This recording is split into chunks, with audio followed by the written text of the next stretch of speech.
Filipe Luiz Kazmierski nasceu no dia 9 de agosto de 1985 em Jaraguá do Sul, estado de Santa Catarina. Filho de descendentes poloneses, cresceu longe dos grandes centros do futebol brasileiro, em uma cidade onde o sonho de ser jogador parecia distante. Desde cedo, Filipe nunca foi mais forte, mais rápido ou mais alto, mas havia algo diferente: inteligência, leitura de jogo e obsessão silenciosa por entender o futebol. Enquanto muitos buscavam o brilho, o Filipe buscava o sentido do jogo. A bola, para ele, sempre foi raciocínio antes de explosão. E na infância, o Filipe passou por pequenos clubes do sul do Brasil, até chegar às categorias de base do Fluminense. Não era visto como uma grande promessa nacional, jogava como lateral esquerdo, mas sem o perfil físico que o futebol brasileiro costumava valorizar. Era o início de uma carreira que seria moldada mais pela cabeça do que pelo corpo. O início de carreira profissional do Filipe Luiz não foi cercado de holofotes, capas de jornais ou status de grande promessa. Foi silencioso e, justamente por isso, formador. Fisicamente, ele não chamava atenção. Tecnicamente, não era exuberante, mas havia algo que os treinadores rapidamente percebiam. Ele entendia o jogo. Nos treinos, Filipe perguntava, observava, corrigia posicionamento. Era comum vê-lo mais preocupado com o espaço que ocupava do que com a bola em si. Um comportamento incomum para um jovem lateral esquerdo no futebol nacional da época, ainda muito pautado por força e velocidade. Durante o campeonato catarinense, começa a receber minutos, poucos, mas importantes. Cada entrada em campo era um teste de maturidade, e Filipe raramente errava o básico. Marcava bem, passava simples e não se escondia. Um dos auxiliares da comissão técnica daquela época chegou a comentar anos depois: ele não fazia nada extraordinário, mas fazia tudo certo. E assim, ajudou seu time a conquistar o campeonato estadual, ou seja, o campeonato catarinense daquele ano de 2003. Já em 2004, o Figueirense disputa competições nacionais com elenco mesclado entre experiência e juventude. Filipe passa a ser mais utilizado, especialmente em jogos que exigiam organização defensiva. Não era o lateral que passava o tempo todo no ataque, mas aquele que mantinha a linha em ordem. Ali, começa a construir algo que o acompanharia por toda a carreira: confiabilidade. Mais importante que os números era o impacto. Filipe não parecia um jovem tentando provar algo, parecia alguém tentando aprender tudo. Quando surge a oportunidade de ir para a Europa, ainda muito jovem, não há resistência. O clube entende, o jogador entende, era o próximo passo natural. Filipe sai do Figueirense sem status de estrela, sai como alguém que tinha algo mais valioso: base tática, humildade e entendimento do jogo. E talvez seja justamente por isso que, anos depois, ele conseguiria sobreviver e vencer nos ambientes mais exigentes do futebol mundial. Conquistou mais um campeonato catarinense nesse ano de 2004 e deixou o Figueira com 41 jogos, 1 gol e 2 títulos. Chegar ao Ajax não era simples. O clube era conhecido por formar jogadores técnicos disciplinados e taticamente inteligentes. Filipe se adapta rápido ao modelo europeu, mas enfrenta dificuldades físicas e de intensidade. Apesar de aprender muito, não consegue se firmar como titular no Ajax e nem chega a entrar em campo. Em 2005 foi reserva da seleção no Mundial Sub-20. O Brasil foi eliminado na semifinal daquela competição quando perdeu da Argentina. Após deixar o Ajax, Filipe passa pelo Real Madrid Castilha, a equipe B do Real. Não chega a atuar pelo time principal, mas absorve conceitos de posicionamento, intensidade e profissionalismo em alto nível. Era um jogador em construção, somou 37 partidas na terceira divisão espanhola. O retorno ao futebol espanhol acontece no Deportivo La Coruña. É ali que o Filipe Luiz começa, de fato, a se encontrar. No início, alterna entre banco e titularidade, mas sua leitura defensiva, qualidade no passe, disciplina tática logo chamam a atenção. Não era um lateral de arrancadas infinitas, era um lateral que pensava o jogo. Agora mais adaptado, Filipe se consolida como titular com o passar dos anos. Cresce defensivamente, melhora ofensivamente e se torna peça-chave no equilíbrio do time. Seu futebol começa a chamar a atenção de clubes maiores da Espanha. sendo um adversário duro de enfrentar nas partidas de primeira divisão. A temporada 9-10 marca um ponto alto. Felipe é considerado um dos melhores laterais esquerdos da La Liga daquele ano. Regular, seguro, inteligente. O Barcelona e outros gigantes começam a observá-lo, mas o destino ainda guardava outra rota. Foram 4 anos de evolução e aprendizado, onde ele somou 137 partidas no La Coruña e marcou 8 vezes. Observado por Dunga e ainda desconhecido no Brasil, foi convocado para estrear com a camisa da seleção brasileira principal, ainda sem ser muito conhecido no país por grande parte da população, uma vez que havia atuado pouco no Brasil. Jogou 76 minutos de um amistoso contra a Venezuela. A partida terminou 0-0. Filipe Luís inicia a temporada 10-11 já consolidado como titular absoluto na lateral esquerda do Atlético de Madrid. O clube vinha de títulos europeus e buscava estabilidade na La Liga. Não era o lateral que chamava atenção por dribles, mas algo mais raro, errar pouco. Um dos jogos mais simbólicos acontece na Supercopa da Europa, quando o Atlético vence a Inter de Milão por 2-0. Felipe neutraliza completamente o lado direito adversário. Ali, o futebol europeu começa a entender que Filipe Luís era um lateral diferente. Disputou 36 jogos, marcou um gol e deu 2 assistências. Com Diego Simeone assumindo o comando, o Atlético ganha identidade, intensidade, compactação, sofrimento coletivo. E Filipe Luís vira a peça-chave desse sistema. Na campanha da Europa League, o Atlético atropela adversários. Felipe é decisivo não só defensivamente, mas na sua saída de bola. Na final contra o Atlético de Bilbao, seu time vence por 3-0 e Felipe faz uma das suas melhores partidas com a camisa rojiblanca. 2012-13 é o ano da consagração emocional. O Atlético bate o Real Madrid na final da Copa do Rei no Santiago Bernabéu, quebrando um tabu histórico. Na final, o Felipe anula completamente o setor ofensivo do Real do seu lado. Cristiano Ronaldo pouco aparece diante das ações defensivas do brasileiro. A imagem dele exausto no final da partida simboliza o espírito daquele Atlético. Não era só um título, era uma afirmação. Assim como a Supercopa da UEFA, jogou muito bem contra o Chelsea numa goleada acachapante por 4-1. Na temporada toda, o brasileiro foi a campo em 41 oportunidades e marcou 3 vezes. Em 2013, foi convocado para a Copa das Confederações. Foi suplente de Marcelo e não chegou a sair do banco. O Brasil bateu a Espanha na final por 3-0 e foi campeão. A temporada 13-14 é que entra para a história. O Atlético de Madrid conquista La Liga, superando Barcelona e Real Madrid, e chega à final da Champions League. Filipe Luís vive o auge técnico, equilíbrio perfeito entre a defesa e o apoio ofensivo.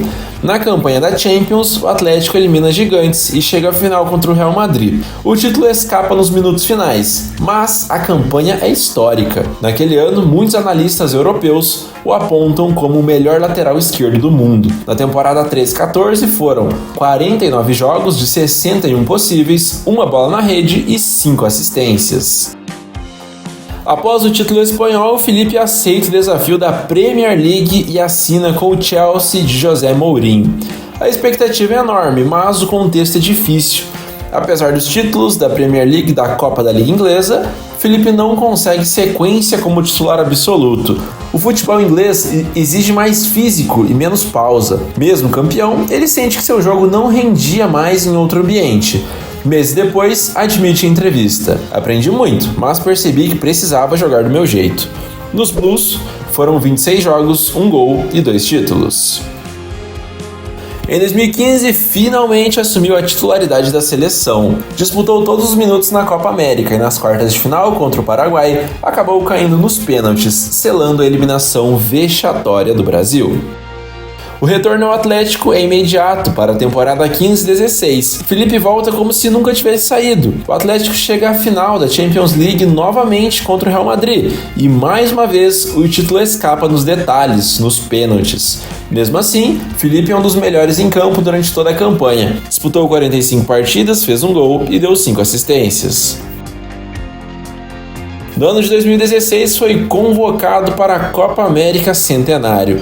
O Brasil decepcionou e não passou da fase de grupos, numa chave com o Equador, Haiti e Peru. Com a idade avançando, Felipe adapta seu estilo de jogo na temporada 16-17. Com 32 anos, menos velocidade, mais leitura. O Atlético chega às semifinais da Champions League. Felipe já é visto internamente como um líder silencioso, alguém que orienta, corrige e organiza. Esse foi o melhor ano ofensivamente dele, com 3 gols e 7 assistências em 48 partidas. Na temporada 17-18, mais um capítulo europeu importante. Na final contra o Olympique de Marseille, o Atlético vence por 3-0. Felipe, mais uma vez, entrega atuação impecável. Era seu último grande título europeu. Um dos caras mais respeitados do elenco, crescia ainda mais como líder e ídolo da torcida.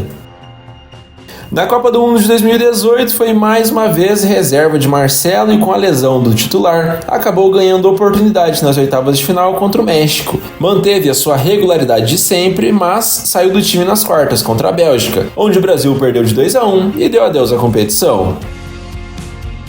Em 2018 e 2019, o lateral decidiu voltar ao Brasil. Depois de se consagrar em mais de 10 anos de Europa, era hora de voltar ao país natal para um projeto vencedor. Só que antes disso, ainda venceu a Supercopa da UEFA, quando bateu o Real Madrid na prorrogação.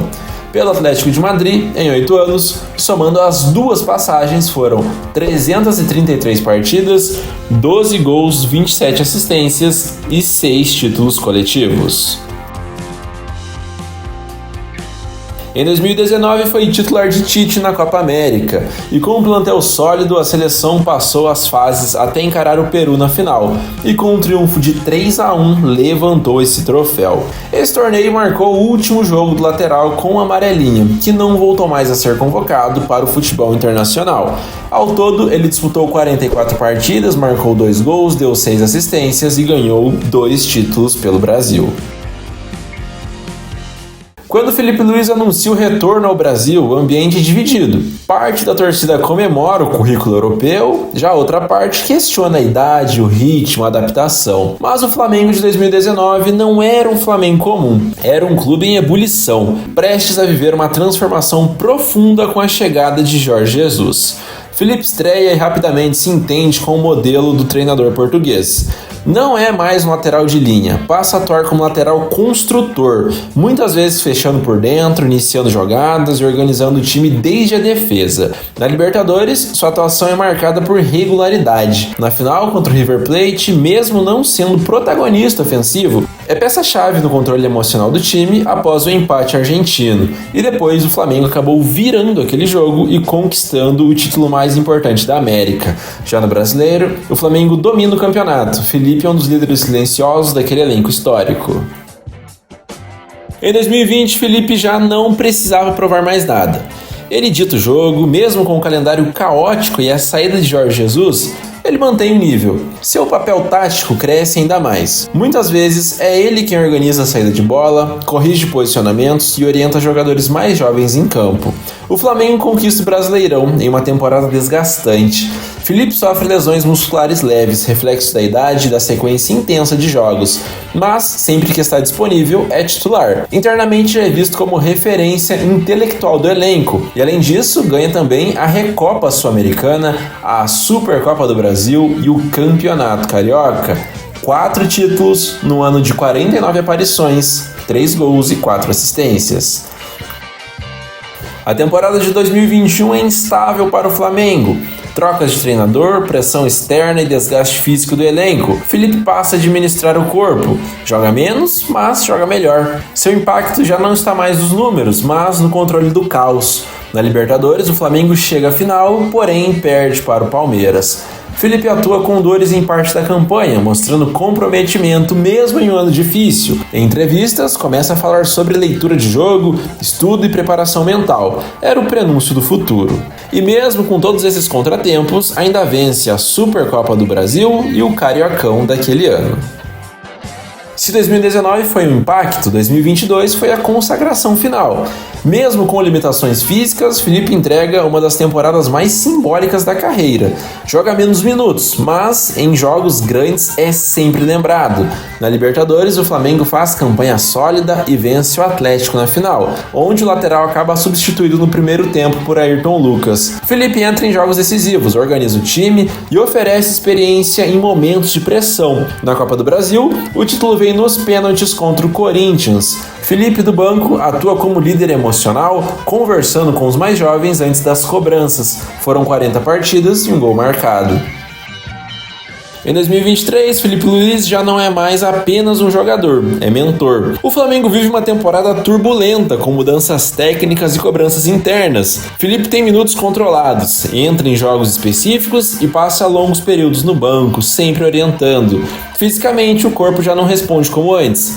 As lesões musculares se tornam mais frequentes. Felipe entende que o ciclo está chegando ao fim. Ao final da temporada, anuncia a sua aposentadoria. Não como alguém que perdeu espaço, mas como alguém que completou sua missão. E mesmo sem conquistas, o Flamengo é competitivo e chega bem em muitas competições. Como um grande ídolo recente, um dos maiores laterais da história do clube. Em 4 anos na Gávea, ele disputou 176 jogos, marcou 4 gols, deu 9 assistências e ganhou 10 títulos.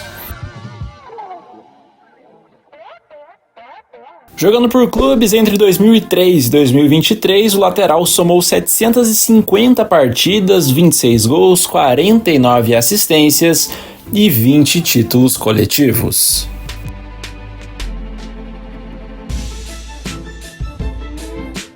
Em junho de 2024, o ex-lateral assumiu o time sub-20 do Flamengo e em poucos meses venceu a Copa Intercontinental da categoria. E aí, poucos meses depois também, se tornou treinador do time principal, ocupando a vaga deixada por Tite, e já conquistou um troféu importante, a Copa do Brasil daquele ano, ao derrotar o Atlético Mineiro na final.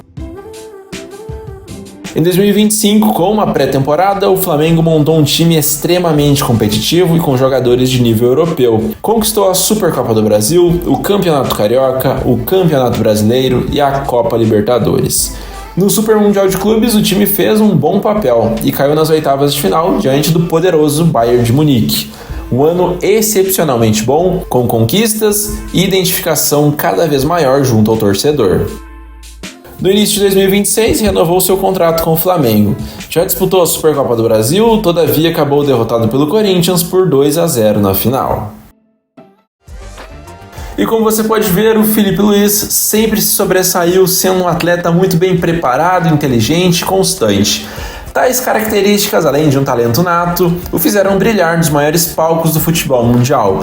Virou referência na posição, até a aposentadoria entregou performances de extrema qualidade, tinha uma liderança que fazia diferença, tanto dentro quanto fora dos gramados. E a você que assistiu até aqui, eu só tenho a agradecer, pedir que você compartilhe esse canal com seus amigos, então até a próxima e falou!